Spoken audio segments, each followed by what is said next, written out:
YouTube channel अद्भुत कहानी star पर उपस्थित समस्त श्रोताओं का, भक्तों का और सब्सक्राइबर बंधुओं का एक बार फिर से स्वागत और हार्दिक अभिनंदन है। श्रोताओं, जैसा कि आप जानते हैं, हमारी कहानी चल रही थी नल पुराण इतिहास से और उसके 19 एपिसोड मैं आपकी सेवा में प्रसारित कर चुका था और 20वां एपिसोड आज आपकी सेवा में लेकर के उपस्थित हूं। परंतु श्रोताओं, वीडियो आरंभ करने से पहले मैं आपसे एक निवेदन करना चाहूंगा कि कुछ भाई ऐसे हैं जो हमारे चैनल पर वीडियो तो रेगुलर देखते हैं, नियमित देखते हैं, परंतु चैनल को सब्सक्राइब नहीं कर रखा है। क्योंकि मैंने चैनल के विश्लेषण में देखा था, उससे मुझे पता चला, तो उनसे मैं निवेदन करूंगा कि वे हमारे चैनल को सब्सक्राइब कर लें और बेल आइकन को भी प्रेस कर लें ताकि आगे आने वाले वीडियो का नोटिफिकेशन आप तक सबसे पहले पहुंच जाए। तो आइए श्रोताओं, आपका ध्यान मैं 19वें एपिसोड से जोड़ता हूं। 19वें एपिसोड में मैंने आपको बताया था कि कासिमपुर का एक कासिम सिंह राजा, जिसकी एक पुत्री थी कश्मीरा, और उसके विवाह का सिक्का भिजवाते हैं नाई और ब्राह्मण के द्वारा, और नाई और ब्राह्मण भ्रमण करते हुए पहुंच जाते हैं श्यामनगर मनसुख के यहां। मनसुख के पिताजी राजा थे मैनपाल, महाराज मैनपाल के दरबार में, और तभी राजा नल अपने मित्र मनसुख से मिलने के लिए श्यामनगर को चले आते हैं। जब नल को यह पता चला तो नल ने वो सिक्का लेकर के अपने मित्र मनसुख पर चढ़वा दिया। और देखिए श्रोताओं, मनसुख ने नाई और ब्राह्मण को भेज दिया और कह दिया कि जाओ अपने महाराज से कह दो कि हम आ रहे हैं विवाह करने के लिए। इधर देखिए श्रोताओं, नाई और ब्राह्मण तो पहुंच जाते हैं कासिमपुर, और इधर राजा नल और मनसुख अपनी फौजों को तैयार करते हैं। आदेश दे दिया अपनी अपनी सेनाओं को कि सुसज्जित हो जाओ, और आदेश दे दिया अपनी अपनी फौजों को कि समस्त सेनाएं कासिमगढ़ की तरफ कूच करें। तो देखिए श्रोताओं, 2 लाख की फौज, 1 लाख की सेना नल के पास थी और 1 लाख की सेना मनसुख गुर्जर के पास थी। 2 लाख की फौज तैयार हो गई सज करके, हाथी, घोड़ा, पैदल, समस्त प्रकार की सेनाएं, चतुरंगनी सेनाएं तैयार हो गई। रण के बाजे बजने लगे और मनसुख को बरना बना दिया गया, दूल्हा बनाया जा रहा है। उसके माथे पर मोहर बांध दी गई, शरीर पर हरदी लगा दी गई, हाथ में कंगन बांध दिया गया जिसको कखना कहा जाता है। और राजा नल ने अपने मित्र मनसुख को तैयार करके एक रथ, 10 पहिया का एक रथ सजवा करके तैयार कर दिया और उस रथ में बैठाने के लिए अपने मित्र को ले जा रहा है। और जैसे ही श्रोताओं रथ के जो पेंदनी बोलते हैं उसको, जैसे फुटरेस्ट होता है ऐसा होता है, उस पर पैर रखा और वैसे ही सामने से छींक हुई। और जब सामने से छींक हुई तो मनसुख गुर्जर के ब्राह्मण वंशीधर कहने लगे कि बेटे मनसुख, सामने से छींक हो गई है, अभी थोड़े समय के लिए आप नीचे आ जाएं। तो देखिए श्रोताओं, कुछ शकुन और अपशकुन भी होते हैं, यानी सामने की छींक होती है वो बहुत बेकार होती है। कुछ अशुभ समय होता है, उसे टालने के लिए सामने से छींक होती है कि आप इस समय थोड़ा रुक जाएं। कहीं कहीं जैसे कहते हैं कि मार्ग को बिल्ली काट गई, तो वो भी एक अपशकुन माना जाता है। ये अपशकुन होते हैं और अच्छे समय तक रुकने के लिए ये इंतजार करने की कहते हैं। यदि हम इन समयों पर रुक जाते हैं तो हमारे साथ कोई अनहोनी होने से हमारा बचाव हो जाता है, ऐसा वेद शास्त्रों का मानना है। जब सामने से छींक हुई तो बंशीधर ब्राह्मण ने रोकना चाहा कि आप रथ से नीचे उतर जाएं, तो नल कहने लगे कि पंडित जी, हम भारतीय हैं, हे ब्राह्मण देव, चाहे पश्चिम दिशा में सूर्य क्यों ना होगी, लेकिन भारत के सूरवीर कभी भी अपनी आन से नहीं हटते। कहते हैं कि जो सूरवीर होते हैं, जो रणवंका होते हैं, वो कभी भी पीछे कदम नहीं रखते। मित्र, बैठ जाइए, अपने रथ पर विराजमान हो जाइए। श्रोताओं, पंडित बंशीधर की बात को इनकार करते हुए, नकारते हुए राजा नल और मनसुख गुर्जर दोनों मित्र अपने रथ पर विराजमान हो जाते हैं। सेना को आदेश दे दिया कि कूच किया जाए। 2 लाख की फौज पलटन के साथ मनसुख गुर्जर, श्रोताओं, 2 लाख की फौज मनसुख गुर्जर और राजा नल की कासिमपुर के लिए प्रस्थान कर देती है, कूच कर देती है और रण के बाजे बजवा दिए जाते हैं। दोनों मित्र पगड़ी पलटा यार नल और मनसुख एक ही रथ में विराजमान हैं और साथ में महाराज मैनपाल सेना का संचालन करते हुए चल रहे हैं। अब देखिए श्रोताओं, पहले दिन का पड़ाव, क्योंकि नरवरगढ़ के कुछ आगे ही श्यामनगर था और श्यामनगर और नरवरगढ़ से जब कासिमपुर के लिए जाना था तो वहां बंगाला देश पड़ता था। यह बंगाला प्राचीन समय में बहुत बड़ा क्षेत्र था और जहां जादू का गढ़ था। मां कामाक्षा देवी के क्षेत्र से लेकर के वर्तमान बंगाल बिहार का कुछ हिस्सा उस बंगाले में आता था, प्राचीन काल के बंगाले में। तो पहले दिन का सफर करने के बाद सेनाओं ने एक बंकिमगढ़ नामक स्थान है, वहां पर अपना पड़ाव डाला और उससे अगले दिन का जो उनका कूच था, प्रस्थान किया, सेनाएं चली तो और किसी शहर में ठहर गईं और उससे अगले दिन, तीसरे दिन सेनाओं ने बंगाले के बॉर्डर पर अपना पड़ाव डाल दिया। बंगाले की सीम पर सेनाएं आ गईं। 2 लाख की फौज पलटन और महाराज मैनपाल, उसके दोनों पुत्र नल और मनसुख, नल को भी वो पुत्र के समान मानते थे। दोनों पगड़ी पलटा यार अपनी सेना के साथ हैं। श्रोताओं, पड़ाव डल गया है और शिविर लगा दिए गए हैं। शिविरों के बीच में एक बहुत बड़ा सुसज्जित तंबू तैयार किया गया और उस तंबू में जो दूल्हे होता था मनसुख गुर्जर, उस मनसुख को उस तंबू में बहुत बड़ी सुरक्षा के बीच में सुलाया जाता था। वहां सोता था मनसुख और उसके साथ में उसका पगड़ी पलटा यार, 4 कला से अवतार स्वयं राजा नल उनके साथ रहते थे। अब देखिए श्रोताओं, यहां से आगे बड़ा रोचक प्रसंग आरंभ होता है। बंगाले के बॉर्डर पर सेना रुक जाती है और रात्रि का समय होने को है। दोनों मित्र भोजन करने के पश्चात अपने शिविर में चले जाते हैं। सेनाओं के सेनापति जो कुछ हैं वो गश्त कर रहे हैं। 2 लाख की फौज पड़ी हुई है शिविर लगा करके, हाथी, घोड़ा और पैदल समस्त प्रकार की सेनाएं पड़ी हुई हैं और आराम कर रही हैं। सेनाओं का पड़ाव बहुत दूर तक दिखाई दे रहा है, जैसे मानो कोई सेना का समंदर उमड़ रहा हो। इसी बीच बंगाले से एक लड़की, धोबी की लड़की, और उस लड़की का नाम था चंद्रवती। चंद्रवती नाम की एक परम सुंदरी कन्या, जादू में निधान थी, 14 विद्याएं जानती थी।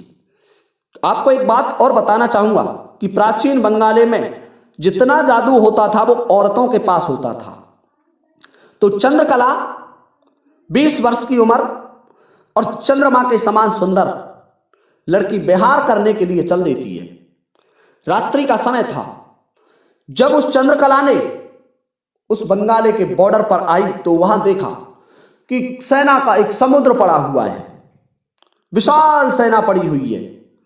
तो चंद्रकला मन में सोचने लगी कि ये इतने लोग कहां से आए, इतने हाथी, इतने घोड़ा, इतनी फौज पलटन है, ये कोई राजा है और या तो किसी राजा पर चढ़ाई करने जा रहा है या फिर कहीं निकल करके जा रहा है। क्या कारण है, मुझे इसकी जांच करनी चाहिए।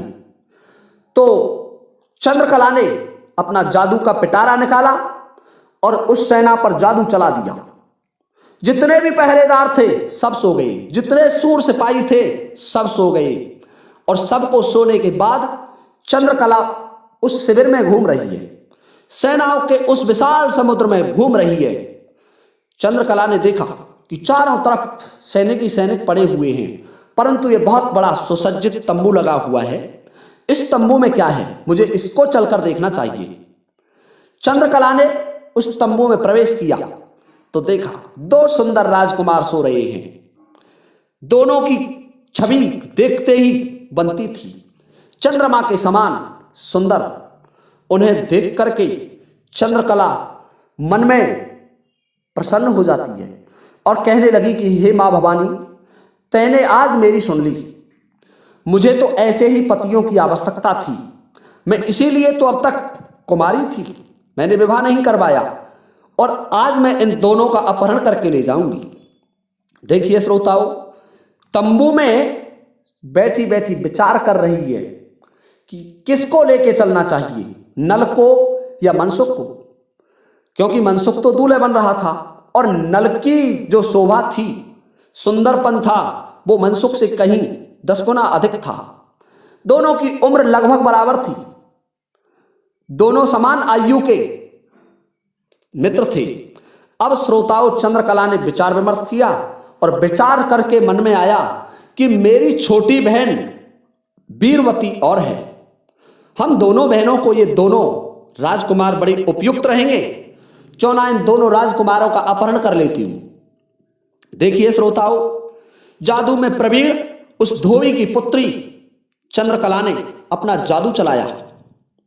जादू चलाने के पश्चात पलंग सहित तंबू में से दोनों राजकुमारों को उठा लिया और दोनों को आकाश मार्ग से लेकर के चल देती है। चली जा रही है और कुछ ही समय में अपने शहर बंगाले में आ जाती है। बंगाले में आ गई, अपने घर ले आई और घर ला करके मंत्र फूंका और नल को तोता बना दिया और मनसुख को बैल बना दिया। नल को तोता बना करके पिंजड़े में बंद कर दिया और मनसुख को बैल बना करके खूंटे से बांध दिया। अब देखिए श्रोताओं, बड़ा विचित्र काम हो गया। इधर मनसुख विचार कर रहा है कि मैं विवाह करने जा रहा था और यहां ये कैसा विवाह हुआ। जब प्रातःकाल हुआ तो महाराज मैनपाल जगे, समस्त सूर सिपाही सेना सेनापति धवल सामंत सब जाग गए, चलने की तैयारी करने लगे।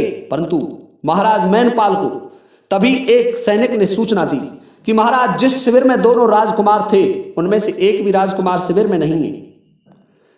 ये बात महाराज मैनपाल ने सुनी तो महाराज मैनपाल कहने लगे कि दोनों मित्र हैं, कहीं घूमने निकल गए होंगे, थोड़ी बहुत देर में आते होंगे। परंतु श्रोताओं, घंटे 2 घंटे इंतजार किया, कोई सूचना नहीं मिली, ना मनसुख आया और ना नल आया। अब तो बड़े सोच में पड़ गए कि जब तक दूल्हे नहीं होगा तो बारात कैसे जाएगी, बिना दूल्हे के बारात कैसी होती है। ये विचार कर रहे हैं और बंगाले के बॉर्डर पर उन्हें विचार करते करते 12 बज जाते हैं, परंतु ना तो राजा नल आया कहीं से और ना मनसुख आया। होश उड़ गए महाराज के। महाराज मैनपाल घबरा गए कि हे भगवान, ये क्या हुआ, मेरे दोनों पुत्र कहां गए, उनका कोई अता पता नहीं है। इधर देखिए श्रोताओं, उस चंद्रकला नामक लड़की ने अपनी बहन वीरमती को बुलाया और उससे कह दिया कि जो बैल बना हुआ है ये तेरा पति है और जो तोता बना हुआ है ये मेरा पति है। इसके साथ विवाह मैं करूंगी और इसके साथ विवाह तू कर लेना। दिन को इसको बैल बना करके कोलू में जोतना है और रात्रि को आदमी बना लेना है। तो श्रोताओं, वीरमती ने उस बैल की सेवा करना आरंभ कर दिया। दिन को तो मनसुख को कोलू में जोता जाता था और रात्रि को मनुष्य बना लिया जाता था। बड़ी विचित्र घटना हो रही है मनसुख के और नल के साथ। नल को रात्रि में मनुष्य और दिन में तोता। नल कहने लगा उस लड़की से कि देखिए लड़की, तू ध्यान से सुन, मैं मेरे मित्र का विवाह करने जा रहा था, परंतु तैने हमारे साथ बड़ा धोखा किया है। हम विवाह के लिए कासिमपुर जा रहे थे, परंतु तैने मार्ग में ही हमारा अपहरण कर लिया। इसका परिणाम बहुत बुरा होगा और तुझे भुगतना पड़ेगा। वो लड़की कहने लगी चंद्रकला कि चुपचाप तोता बने बैठे रहो, आप कुछ नहीं कर सकते, यहाँ ये जादू का क्षेत्र है और हमारा गढ़ है, यहां हमें कोई जादू में पराजित नहीं कर सकता। श्रोताओं, नल, राजा और मनसुख चिंता मग्न हैं। इधर देखिए, महाराज मैनपाल ने चारों तरफ दूत भेजे, परंतु नल का और मनसुख का कोई अता पता नहीं लगा। अब देखिए, मैनपाल ने सोचा कि दोनों राजकुमार कहीं हो सकता है नरवरगढ़ या श्यामनगर चले गए हों किसी कारण से। तो उन्होंने दो विशेष प्रकार के दूत बुलाए जो चलने में बड़े सफल थे, हर काम को बड़ी कुशलता से कर लेते थे। दोनों सैनिकों को आदेश दिया कि तुम श्यामनगर जाओ और तुम नरवरगढ़ जाओ और देख करके आओ कहीं राजा नल और मनसुख श्यामनगर या नरवरगढ़ तो नहीं चले गए।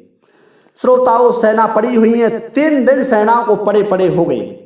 3 दिन का सफर करने के बाद दोनों सैनिक, एक श्यामनगर पहुंचता है और एक नरवरगढ़ पहुंचता है।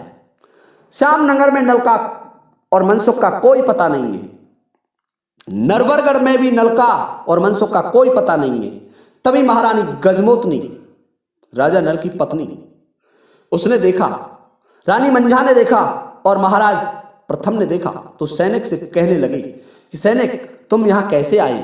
कि महाराज, बंगाले की सीम पर सेनाएं पड़ी हुई हैं और न जाने नल और मनसुख का अपहरण किसी ने कर लिया है, उनका कोई पता नहीं है। तो गजमोतनी सोचने लगी कि यह काम अवश्य किसी जादूगरनी का है और बंगाला मैं जानती हूं वहां जादू का कोई ठिकाना नहीं है, संपूर्ण देश जादू से भरा हुआ है। अब उनको छुड़ाने के लिए मुझे कुछ करना होगा। श्रोताओं, उस सैनिक से रानी गजमोतनी कहने लगी कि देख सैनिक, मैं तेरे साथ चलती हूं और इसकी अनुमति मैं महारानी मंझा से लेकर के आती हूं, महाराज प्रथम से लेकर के आती हूं।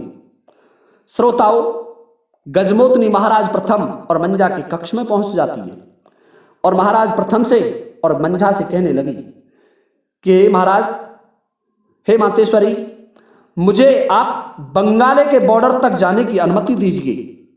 कि क्यों पुत्री? कि मैं जानती हूं बंगाला जादू का देश है।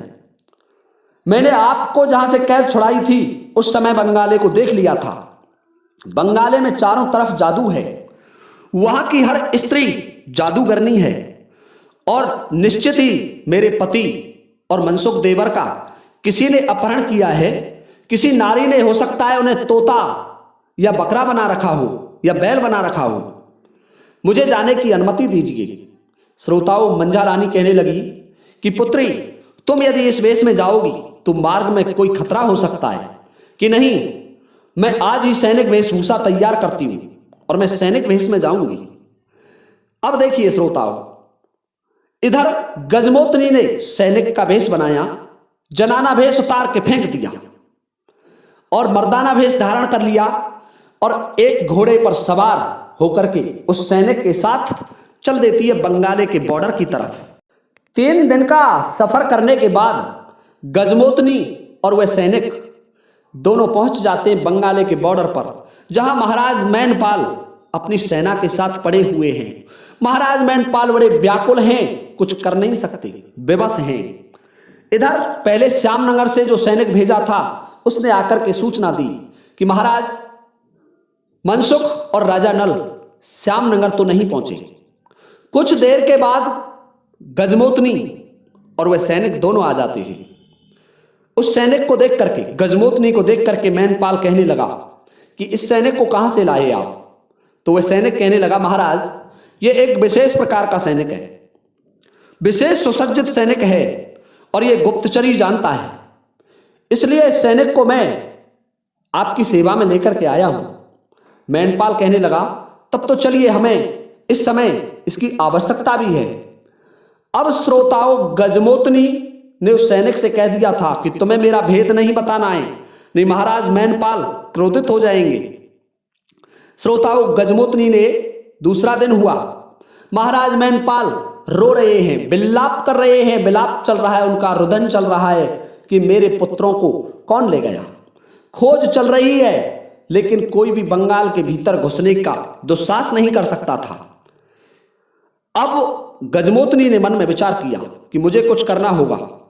मेरे पति और मनसुख देवर को 7 दिन हो गए वहां वो बैल और तोता बने पड़े हैं, और वो भी आंसुओं से, अश्रुधारा से रो रहे हैं। उनकी आंखों से भी अश्रुधारा, और वे दोनों भी बड़े दुखी हैं, वो भी रो रहे हैं।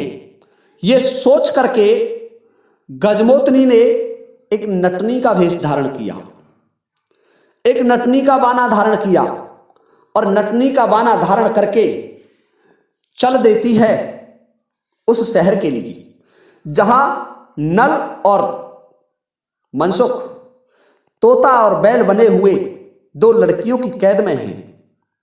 अब देखो श्रोता, गजमोतनी चली जा रही है और उधर से वो चंद्रवती और वीरवती दोनों बहन अपने अपने पतियों को लेकर के, राजा नल और मनसुख को लेकर के चल देती है कि आज इनके साथ हमें जंगल में विहार करना है। श्रोताओं, दोनों उन्हें ले आती हैं और ला करके दोनों खड़े कर दिए। तो वीरमती कहने लगी चंद्रकला से कि बहन, पहले तुम्हारे जो पति हैं, तोता है, इसको आदमी बनाओ। तो चंद्रकला ने मंत्र फूंका और नल को आदमी बना दिया, और जैसे ही नल अपने भेष में आया तो नल ने अपना तेगा खींच लिया कि तुझे काट देता हूं। तो वीरमती कहने लगी जल्दी से मंत्र पढ़, इसे तोता बना, और फिर मंत्र पढ़ के वापस नल को तोता बना दिया। हाथ में पिंजरा लग रहा है, और एक जो छोटी थी वीरवती, उसने बैल को पकड़ रखा है। दोनों भ्रमण कर रही हैं, और तभी वहां गजमोतनी आ जाती है। नटनी का वेश था। गजमोतनी ने देखा तो पहचानने में देर नहीं लगी। गजमोतनी समझ गई कि इन दोनों बहनों ने इनको परेशान कर रखा है, इनका अपहरण किया है, मुझे अभी इनको मुक्त कराना होगा। श्रोताओं, गजमोतनी के बारे में मैं आपको पहले ही बता चुका हूं कि उस समय, यानी मैं आपको बताऊंगा गजमोतनी और नल का कार्यकाल है, उनका जो उत्पन्न होने का समय है, उनका राज्यकाल है, यानी त्रेता युग के बाद में, त्रेता युग और द्वापर युग के पहले, अर्थात दोनों का संधि काल कह सकते हैं हम, क्योंकि भगवान राम के वंश में ही पैदा हुआ था नल। एक दिन इस पर मैं अलग से वीडियो बना दूंगा कि किस काल में पैदा हुए थे नल राजा और मनसुख गुजर। अब देखो श्रोताओं, उस जमाने में गजमोतनी के समान दूसरा जादूगर कोई नहीं था। तो गजमोतनी ने देखा कि दोनों लड़कियों के साथ हमारे पति और देवर हैं, तो क्यों ना इस मौके का फायदा उठाया जाए। गजमोतनी ने अपने वीरों का स्मरण किया, अपने शरीर को कीलित किया, सुरक्षा चक्र बनाया, और सुरक्षा चक्र बना करके उस लड़की चंद्रकला से कहने लगी कि हे लड़की, तुम्हारा ये तोता बड़ा सुंदर है, इस तोते को मुझे दे दीजिए।